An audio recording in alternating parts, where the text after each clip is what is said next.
Hey guys, Ben Painter, and today we're back once again for another video, and this time we've taken the trip over to Team Sport Reading in this one for another Monday night social event. Now if you do enjoy this video, before we hop into the footage, feel free to leave a like on the video down below, as I really do appreciate it. And if you're new to the channel, if you haven't already, make sure to hit the subscribe button, as it really does help me out. Now what you are watching to begin with is some footage from the first session. We're then going to lead on quickly into the second session, as not too much really happened in this one other than this small little incident which you are about to see coming up in a second.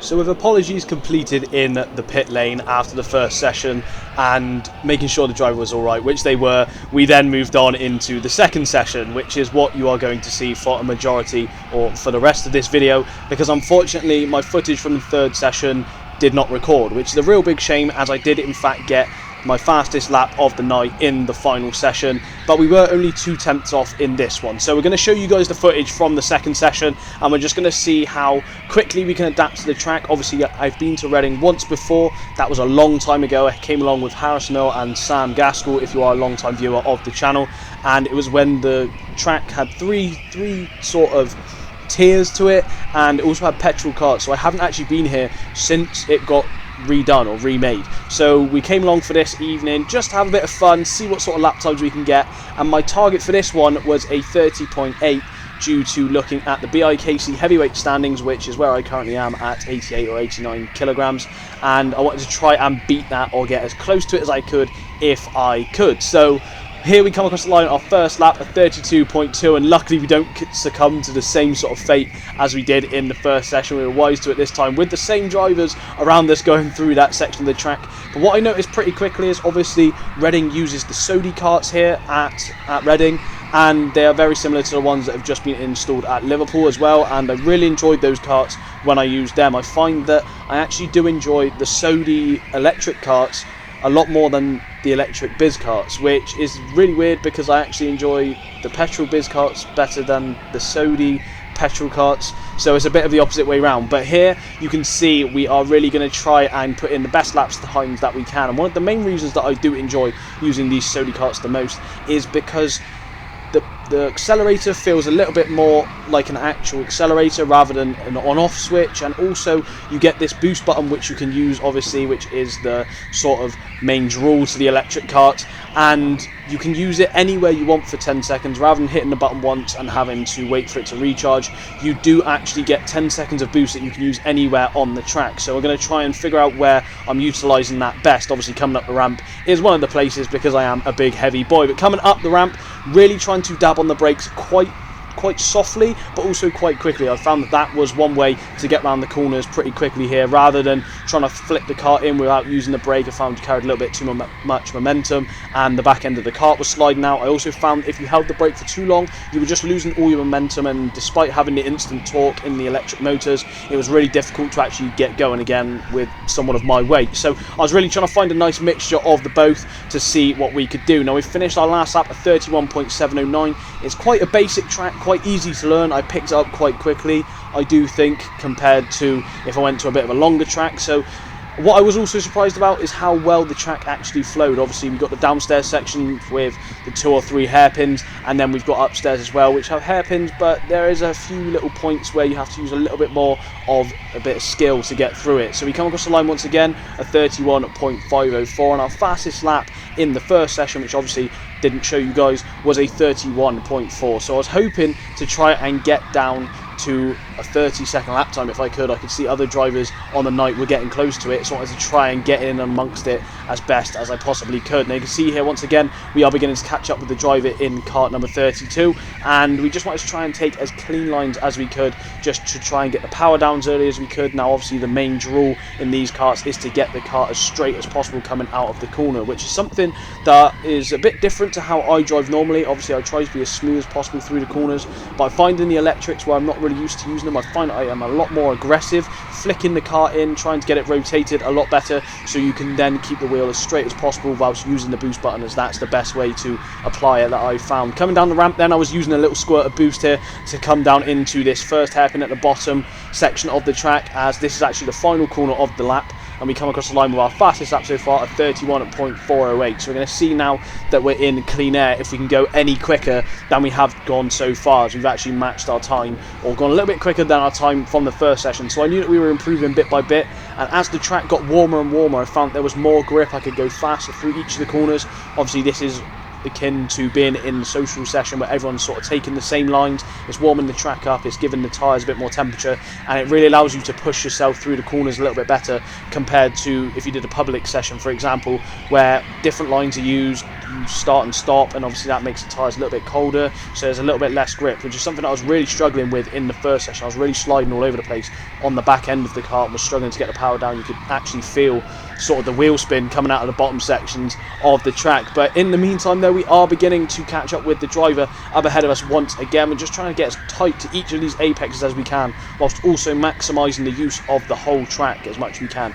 So obviously I didn't quite do it on that final corner, but I'm trying to get to each barrier essentially and just really maximise how much of the track we can use. We're actually clipping the barriers on some occasions here, but you can see I'm going right up to the edges every single time just to try and preserve as much momentum through each of the corners as we possibly can, whilst also getting as close to the apexes on every corner, especially through the hairpins as well, as we really wanted to get that kart rotated to get that power down as early as we could, because the whole track was essentially hairpins, so the earlier you got back on throttle, the better your lap times were going to be. We do miss the apex there once again. I found that last corner was a really tricky one for me to get right. I found that I kept carrying a little bit too much boost down that ramp, and it was just making me overshoot the corner quite a few times, whereas everywhere else I felt quite neat and tidy, but that was one area where I felt like I was losing a little bit of time compared to some of the other drivers on track. So once more we are catching up to the driver in number 23, so at this point we're thinking of a way to maybe try and make a move, try and get some more clean air on track to put in some quicker lap times once again. You can see we're right in behind here,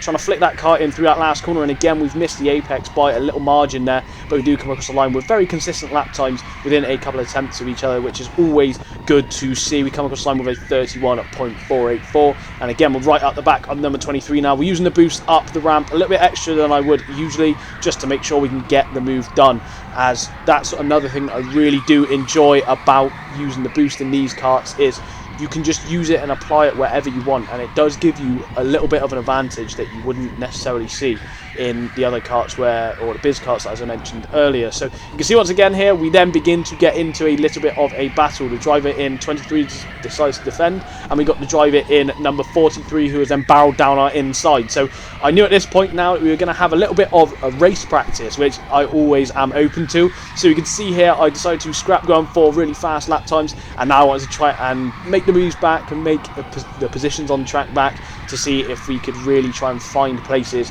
to make overtakes on this track. Obviously it's a quite narrow and tight track. See the driver in front there looking down the inside of number 23, but now he's looking over the shoulder to almost defend to me. So we're in a little bit of a train now at this point. Didn't want to get stuck in this too much, as obviously a Monday night we're usually there for lap times. The driver then goes down the inside. We look for a double switch back here using the boost, but the driver cuts it off there, blocking us on the inside line. So we decided to just sort of force him through, follow him through, and now on the back of him. Now this is one of the drivers that was a little bit quicker in my session, so I knew that if I could stick up behind him, then I'd be on for a pretty decent lap time. So you can see here we're just trying to stay as close as possible to the driver up ahead, and for once here we've actually managed to get the last corner right and take quite a nice apex on it. Now you can see here I'm trying to follow the driver up ahead as close as possible. Unfortunately get a little bit too close to the barriers there, that loses us a couple of attempts of momentum coming into the second corner on the track. But again, we're able to sort of gain it back, as not a lot of drivers were actually using the boost coming up the ramp, which I was a bit confused about, as the lap time is only 31 or 30 seconds, and you have 10 seconds of boost. So essentially, for a third of the lap, you are actually using the boost button, which is quite unheard of, in my opinion. I didn't actually expect that to be the case, and it was quite a pleasant surprise. You could see by following the driver up ahead of us, we've now got our fastest lap of the evening so far, at 31.126, and I knew that we were going to be able to go even quicker if we just kept on with a nice consistent pace, if we could just keep up with the driver up ahead of us. As you can see, they are beginning to pull away from us a little bit. Obviously, being a locus to the track, they understand the lines a little bit better than myself, and this is well understood in the session. And one other thing that I really do enjoy about the electric karts is you have the brake lights on the back. Now I was able to identify pretty quickly from looking at some of the other drivers that I was using the brakes for too long. I was also using them too hard going into some of the braking zones, and I realised pretty quickly that you only really need to use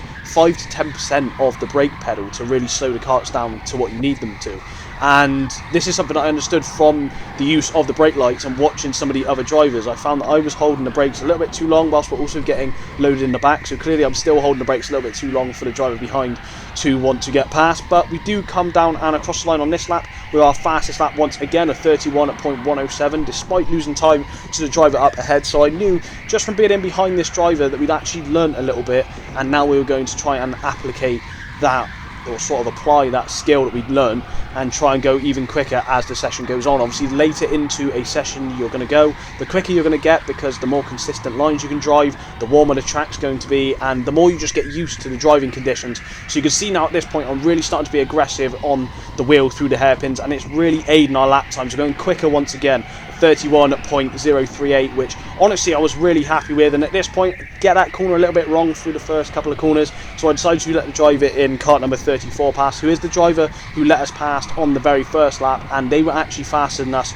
throughout the evening. So I knew that once again, if I just stayed in behind them, watch their braking references, watch how they were driving, then we'd be on for a decent time. So coming down into the last corner once again, you can see really flicking the kart in, getting it pretty good there on that occasion, and we come across the line once again. Obviously we did mess up our last lap with a 32.1 and also letting the driver ahead of us pass. We do muck up again coming out of the first corner, just carrying a little bit too much momentum. If you go to the left hand side through that first corner, you're really going to end up on the slippery stuff, and it's just going to make the kart bog down. You're really going to feel the wheels spinning, especially if you're trying to apply the boost button. So you really want to try and avoid that left hand side through the first corner. Again, really trying to get as tight as possible through this top section of the track. Really was enjoying that top section. It flowed really nicely when you got it correct, and then using the boost again down the start finish straight, we come across the line with our fastest lap of the session and the evening once again, a 30.939. Again, flicking the kart in nice and early, applying the boost as early as we can as soon as the kart is in a straight line. And another thing that I noticed pretty quickly was running the kart all the way to the left hand side here to really open the corner up, as it allowed you to actually get through the corner without having to brake, which was obviously key to preserving momentum. Unfortunately, we get a little bit too close to the barrier on that occasion, clipping the apex a bit too much and moving the barrier, but it's still on for a decent time. You can see we're getting quicker and quicker every lap, and we're also staying very consistent with these quick lap times.